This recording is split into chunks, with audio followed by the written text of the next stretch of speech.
What's going on, y'all? It's Kid Billionaire B, Brian Waldron. Super excited that you tapping in for yet another video.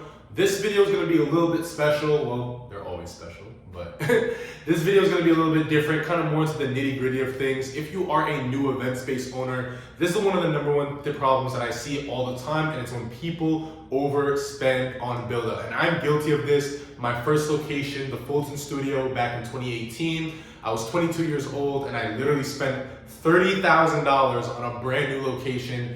And although that was the best investment as a business that I ever made, I definitely overspent on build up for that project. So I want you to learn from my mistakes, follow this rubric so you can turn around and go ahead and make sure you don't overspend and become as profitable as possible.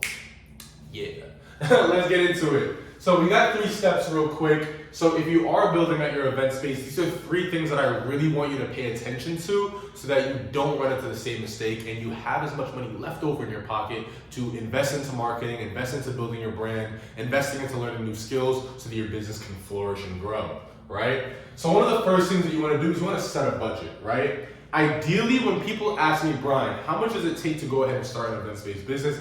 I typically recommend $20,000 to $40,000. Now, what does this come into, right? It comes into moving costs, and I'm gonna explain what all these are. Moving costs, build out costs,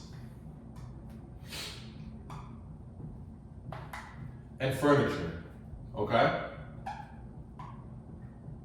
So, moving costs are essentially the cost to acquire that lease. And you know, I typically recommend for you to lease the property, rental arbitrage, versus buying the building, right? So if you are leasing the property, typically you're gonna have to pay 1 month rent, 1 month security, maybe 2 months security, maybe first and last month's rent. However they wanna split it up, it's usually 2 to 3 times the rent price. So if your rent is gonna be $3,500 a month, let's say your total moving cost might be $7,000, or what is that, $10,500?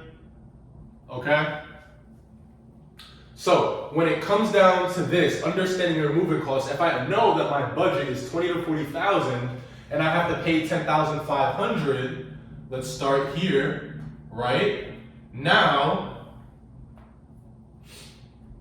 I'm down to what? $29,500.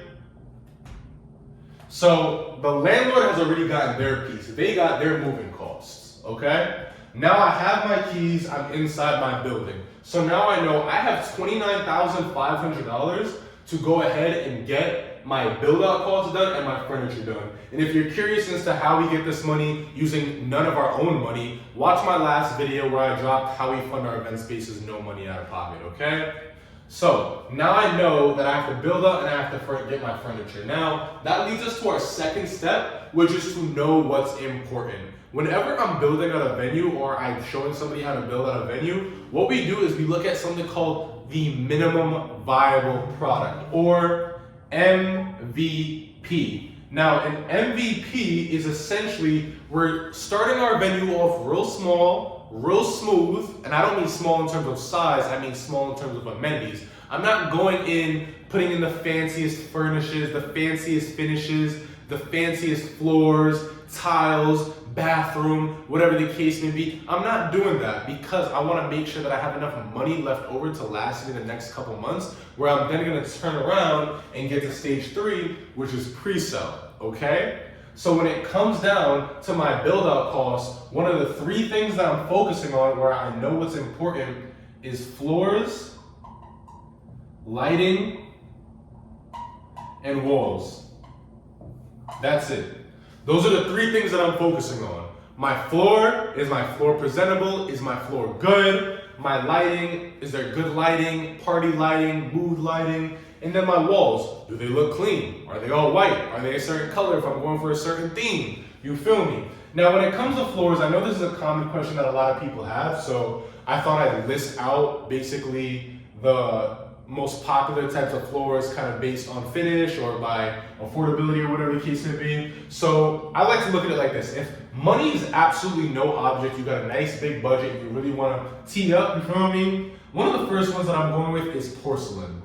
Porcelain is that nice marble floor look.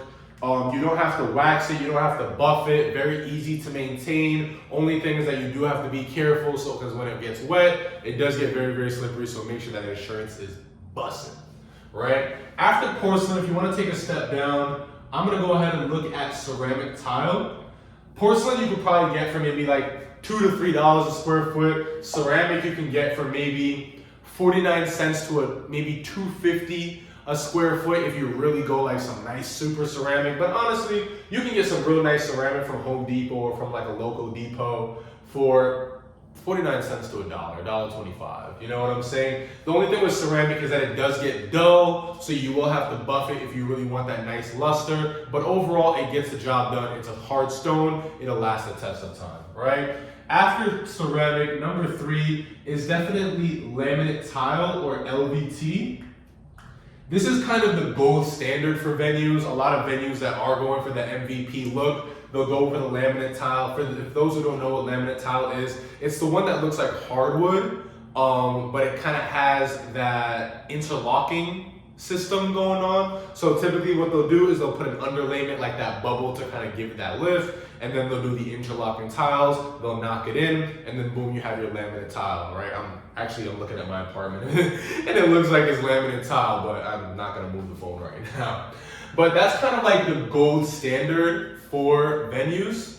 So when all else fails, you can probably stick around number 2 or number 3, right? After laminate tile, you can probably go with a vinyl, right? Vinyl is also similar to laminate tile, right? And then there's another type of vinyl called a peel and stick, which I'll go into last. But the other type of vinyl, like I said, it's similar to like a hardwood floor. It's just a different material. It's called vinyl, right? It's usually a little bit cheaper, probably like maybe $1 or so per square foot. After that, I don't really recommend this one, but it's just like straight up hardwood. I would never personally put hardwood in a venue simply because it's wood. It's gonna buckle with water and whatnot, but I have to mention it because there's some people who are gonna put wood in their venues, right? And then last but not least, we do have peel and stick. These are the cheapest type. You can get a box of these for like 20 bucks and you can just stick it on with some glue from Home Depot. Super easy to apply.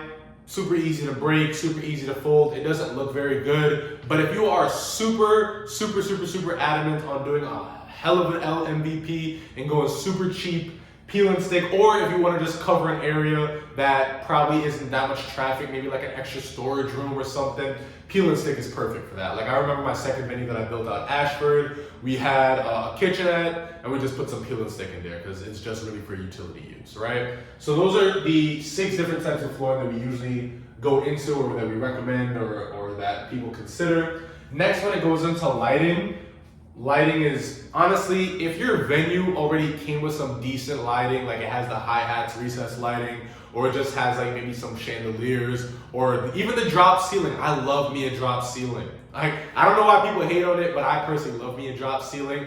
I would leave it alone. Save your money. I would leave it alone, all right? So last but not least, it comes into walls. I'm a huge fan of just an all white canvas event space. I know some people who would like, oh, you know, I want a pink space, or I want a purple space, or I want a green space. Whatever floats your boat, you know, whatever lifts your luggage. But me personally, I've seen the most amount of success with an all-white canvas event space because guess what? People are gonna come in and they might not want pink, so you just lost that booking. Meanwhile, little old me, who just went with the plain all white, go get that booking, you feel me? So that's the most important thing to understand about walls. Now, once our venue is fully built out and whatnot, we wanna start getting furniture. There's a couple different ways to go about furniture, right? So if you are an Event Space Elites, you know that we have a full build-out list with a whole bunch of different lenders and vendors that go ahead and build furniture and whatnot. So there's 2 ways to go ahead and get furniture done. You can go domestic, or you can go international. International, you'll have to go freight, so you'll have to get a freight broker. They'll have to go ship a container over. That's usually when you want stuff from China. I've actually ordered from China about 3-4 times now. It's not a difficult process. It just is very, very expensive because the price of shipping goes up every single year. And then plus with that, you do need to order a lot of equipment to make it worthwhile. So I would not at all touch international unless you're ready to drop like 30, 40 racks, right? Or you can just go in with somebody.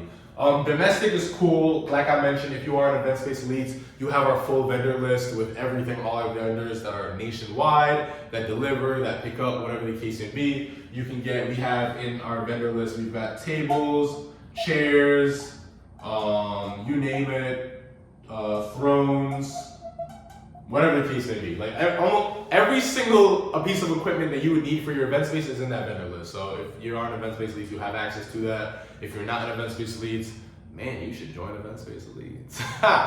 Let's get to it. Let's get active, right? And the last stuff that I want to talk about is pre-selling, right? Pre-selling is the number one thing that will get your event space up to the top, right? And I mentioned this in one of my previous videos, the one on making $10,000 your first month, but pre-selling is super crucial.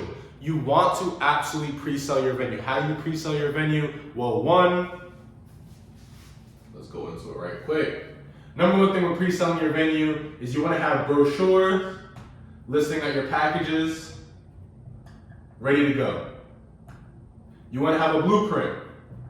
Go on Fiverr, get a blueprint listed out of your venue. This is where the tables and chairs are going to go. This is where the bar is going to go. Basically a full out layout, right?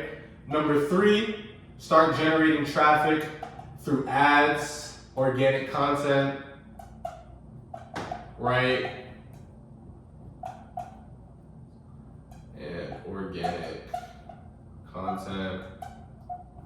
I'm kind of overgeneralizing it right now because I went into detail on the last video, making $10,000 your first month, so I definitely tap into that one. But that's the overall framework, right? You want to have your brochures and packages so when people inquire, they know exactly what you offer. You want to have a blueprint listing out what your venue is going to actually look like, and then at that point, it's really just generating traffic. You know what I'm saying? This process, I understand, can be a little bit overwhelming. It can be a lot of information, but for those who don't know, we do have Event Space Elites. It's a full end-to-end solution where we help you find, fund, and fill your very own event space. Well, all you gotta do, you have to apply. I'm gonna drop the link below if you do wanna get into that. We have, I'm not gonna lie, the #1 event space end-to-end solution program in the country with the most amount of success stories. So I'm gonna drop the link below. And if you do have an existing event space and you do wanna turn up, make $25,000, $50,000, $100,000 a month, I'm gonna drop the link for there too. But in the meantime, I appreciate y'all. It would mean the world to me if you would just throw a like or a comment letting me know what you thought about the video. So just, I know what to make more and I know that I'm doing the right thing, right? And of course, subscribe to your boy. Let's get this page up to 10,000 subscribers. Let's get it. Let's go.